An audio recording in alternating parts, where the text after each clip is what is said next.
Oh boy, a new Far Cry game. After 1, 2, 3, Blood Dragon 4, Primal and 5, it's actually the 8th installment, and according to its publisher, it is not an add-on but a full release. While 8 installments may sound like impending doom to you, I was actually really excited for this game as the 7th game, Far Cry 5, was my personal highlight of the series. So I started this game up with quite a bit of hope, and when I finished it 10 hours later, I was ready to start cutting again.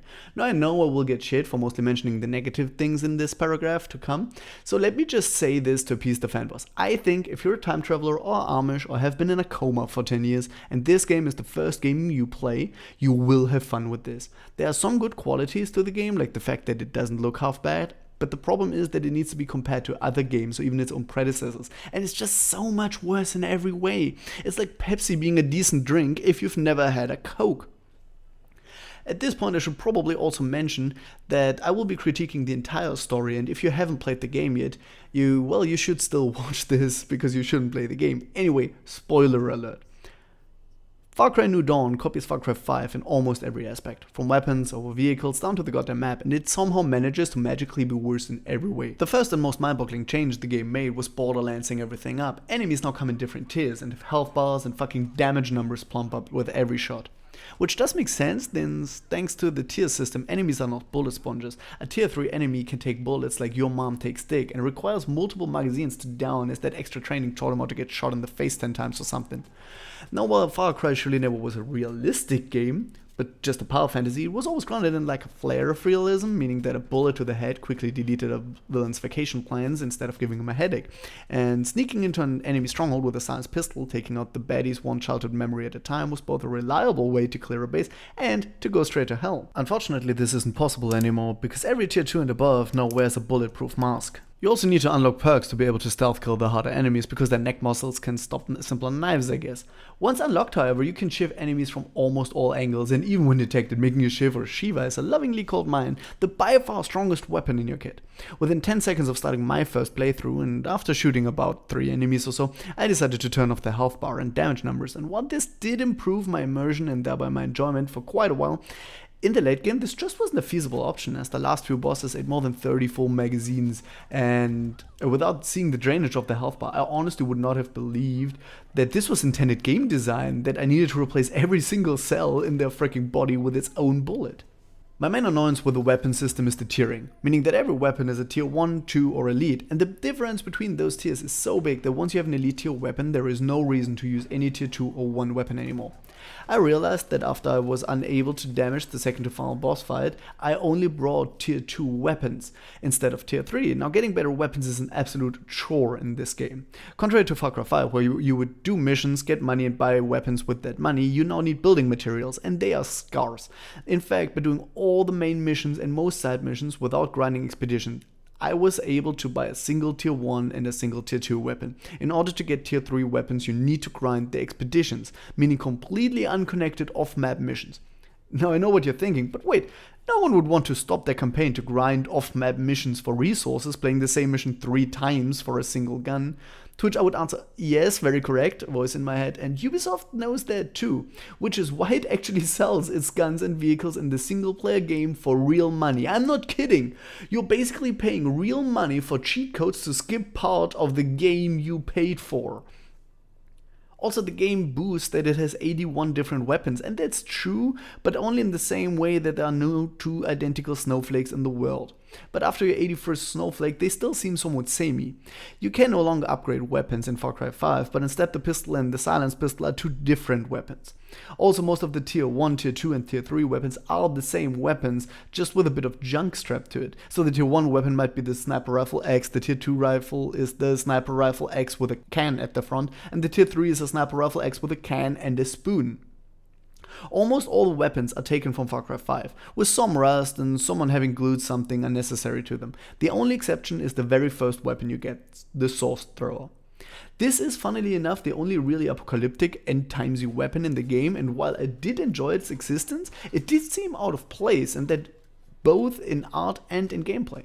In art design, the problem with having this homemade saw blade throwing crossbow thing in a world where everyone has an unlimited supply of manufactured assault rifles is that it just seems so silly.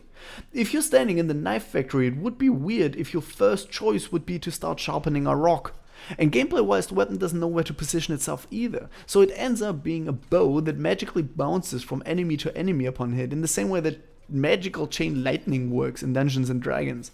Besides the silliness of all of this, this also makes all side missions way too easy, as you can take out 3 enemies with one shot, and this even works around corners. Talking about things standing out in the art design, the same actually stands true for the vehicles, where almost all the vehicles are normal cars, somewhat rusted up and maybe someone glued some metal to it, but that's it. But then suddenly you see a full-on Mad Max death truck or chariots, and you can't stop wonder how all these things exist in the same universe. However, the world does look nice. They didn't go for the desert apocalypse thing of Mad Max or Borderlands or Resident Evil or any other game or movie that takes place in the apocalypse, but instead went for the lush overgrowing vegetation of The Last of Us. And this is a style I really enjoy. So it's a shame that I must say they screwed this up too. For one, the designers failed to create any kind of threat. In The Last of Us, the overgrown apocalypse still was scary because everywhere was a chance to get your ghoulies bitten off by a hungry mushroom, while in Far Cry the less vegetation, it just makes it look more like paradise, and there appears to be no danger or threat whatsoever. But the design is also just flawed in itself. Maybe they didn't have enough time or budget, but basically everything looks the same. Every piece of map is green overgrowth with pink flowers with cars sticking out of the ground for some freaking reason. Every animal is just a Far Cry 5 animal with green on its back and completely white eyes, like even the animals in the game were rolling their eyes too hard at the art design. Talking about animals, I mean, I didn't expect a deathclaw or a dragon to show up, but maybe something more than a bison, a deer, and 10,000 dogs, all of which I had to brutally murder. Seriously, between wolves, wild dogs, enemy attack dogs, and freaking suicide bomber dogs, I feel like I killed more dogs than chocolate poisoning. But then again, after finishing the game, I also feel like I killed more humans than the bubonic plague. Now, Ubisoft, in its funny way, said that in New Dawn there would be less but harder enemies. And while I agree with the harder part, Ubisoft's interpretation of the word less seems different than that of the rest of the world. I guess the total number of dead people after Far Cry New Dawn is lower than that after Far Cry 5, but that's only because the game is so much shorter than Far Cry 5, and not because of any reduced murder per minute ratio. Thankfully, the enemies have the self-preservation of shoppers on Black Friday and will charge you no matter the expected outcome. They love attacking settlements with literally dozens, if not hundreds of people, which you then need to dutifully murder with whatever weapon the game gives you. Usually that's a stationary heavy machine gun. There are chase sequences which are extraordinarily bad. The cars drive something like 10 miles per hour, which is a quarter of their maximum speed, and the enemies do nothing. Sometimes they even kill themselves. You can see cars committing suicide. If you're the driver, you can even switch on the autopilot, who literally wins these chases for you. On a particularly bad mission, there aren't even enemies, you're just taking a slow boat ride through a never-ending river of bliss, and sometimes you need to shoot an arrow at a marked spot. It's like a haunted mansion ride in a theme park that doesn't allow ice cream. And remember how I said you have to redo and grind the expeditions? Well, the grind doesn't end there, I'm afraid. The devs looked at Far Cry 5 and they said to themselves, people really seem to like the strongholds. Let's build more of them. But then they remembered that they're also really lazy, so they said to themselves, maybe we should just copy and paste a few of the strongholds all over the region. But then they remembered that they're even too lazy for that. So finally, one of the developers' toddlers said, hey, how about we just add a button that restores enemy control over a stronghold and makes the enemies harder? To which another newborn responded, yes, but then again, no thinking human being would ever want to use this terrible feature, so how about we force them to do this to progress the main campaign? Seriously! So you need to upgrade your main base prosperity to level 3, for which you need a lot of ethanol. I took every enemy stronghold, but still was far off from having enough of it. Only after I took almost every stronghold twice did I have enough to reach that stage and continue with the main story. Now with game design pulverized, it was only consequent of the developers to also break the technical aspects of the game. An impressive feat considering that the game's technical side is just a modded Far Cry 5, so it's remarkable how much worse the game actually runs. And that's when the game wasn't busy crashing and the enemies or friendlies weren't bugging out. Out of the many times the living things in this world stopped caring about me, the two most outstanding examples were my buddy that didn't want to talk to me after a mission because he remembered an enemy a long time ago, and a dog that suddenly stopped attacking me. I thought for a moment we could become friends, but unfortunately he remembered me after I touched him inappropriately.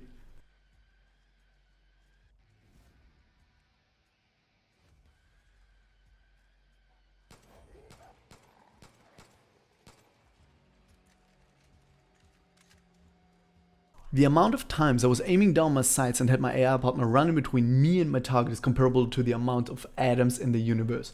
This got so bad that I ended up playing without an AI partner for the majority of the time, or at least take the dog because that's the only one short enough that I can shoot over it without problem. And I know what you're thinking. I get it. The game design and technical aspects are bad, but I want the story, the characters. Far Cry 5 was, if you run it down, a box standard shooter, and the only reason why it was special to anyone was because of the epic characters. Well, hypothetical speaker aside that my psychosis is getting worse. Sorry to disappoint you there as well. Far Cry New Yawn, yes, I came up with that hilarious pun all by myself. Uses both old and new characters, and all of them are terrible in this. The writing is worse than any previous Far Cry game, and the game well knows it, which is why the majority of characters are now funny characters. In the same way that the kid in the schoolyard losing the game starts yelling, "I wasn't playing for real anyway." The humor in this is so weak, so bad, and that mixed with the atrocious lip sync of some characters and the fact that the quote-unquote acting doesn't fit the voice actor's intonation of the dialogue, the game doesn't get a B-movie but a D-movie kind of look. Hell, I'm sure most porn has better writing than this. Out of everyone that stands in my goddamn way, like I'm the Jizzmaster MC Captain. I don't know what that is, man. I got carried away. Jizzmaster MC Captain just sounded like a fucking boss to me, man. I feel like a boss, man. I'm in fucking boss mode. Will you join me on this path of vengeance? The two main villains are like a slapstick comedy duo from the 50s, mixed with the twins from The Simpsons, the way they act together. But overlooking the cartoonish silliness of the two, the problem is not what they are, but that they have no personality. When they try to explain why they are the two most evil people on the planet, they say they were brought up nice but got carried away. When they explain why they hate you, they say it's cause you got hope. Like that means something. And that's besides the fact that we see them like 4 or 5 times throughout the entire game with a combined dialogue time of less than 4 minutes. Other characters, like Beam, make you want to vomit your lungs out, as his writing is so cringy that you literally can't drink it funny. Trust me, I tried. And while we're on Beam, though this actually holds true for many more people in the game, current day pop culture references don't make any goddamn sense in the post-apocalypse. Another example of the weird story arc is that at some point in the story we kind of don't have anything to do, so the next main mission is to go to an enemy lieutenant who's just standing on a bridge giving us missions. We have no reason to know he is there except the sudden map marker that popped up on our minimap.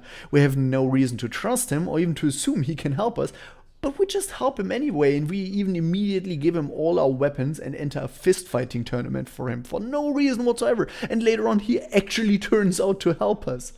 And while we're at the story, I should mention that the game is actually divided into 2 parts. And the first half is the post-apocalypse.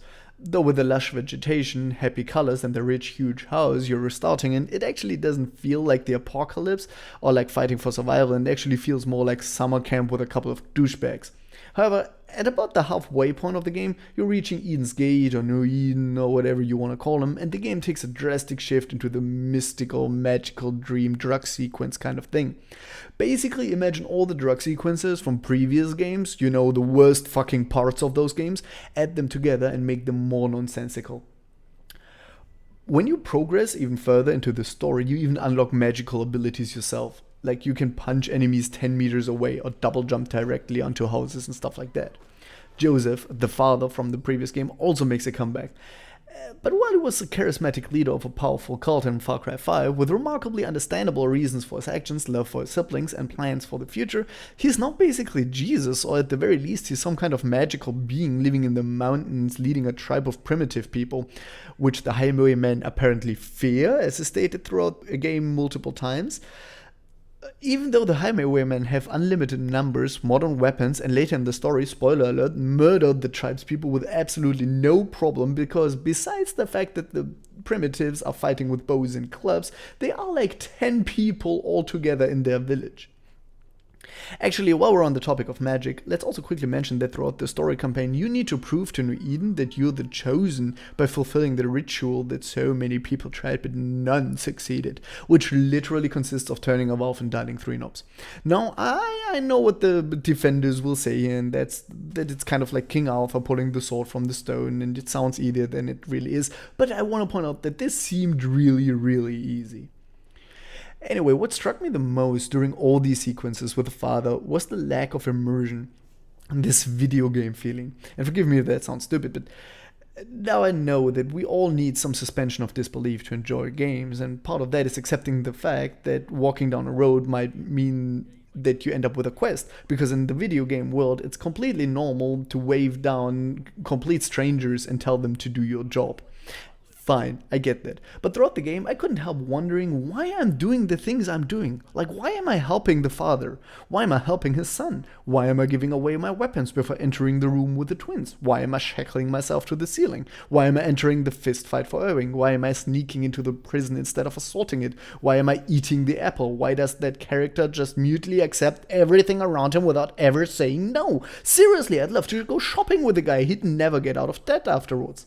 There were so many moments in the game when someone gave me a mission and I just wanted them to stick it up there, whatever.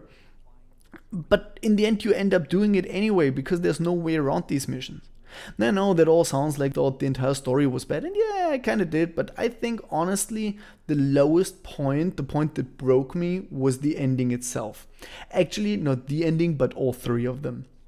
The final boss fight with the twins is ridiculously hard, since both of the twins can take something like 500 bullets to the face, and I actually had to abandon the mission and grind for better gear before I could beat them, and even in their deaths they couldn't stop with their stupid cartoonish grinning. This cutscene resolves absolutely nothing. It literally felt as unfulfilling as the ending to No Man's Sky. The second finale is with Ethan, who turns into a bear because he ate an apple, and I fucking wish I was kidding here. And he can take about 2,000 bullets as well. And this is not even over exaggerating. You run like 10 times to replenish your ammunition stock during this fight because it just soaks up bullet like a sponge. And the final finale is choosing if you kill the father or not. And this is again absolutely no impact whatsoever. Even if you decide not to kill him and you come back later, he's just gone. And after all of that, you get to see your main character have a beer with Nick's daughter. And while I do enjoy a nice cool glass of beer myself from time to time after playing this game for 10 hours, I'd rather have a nice cool glass of tier 3 elite grade bleach. You can have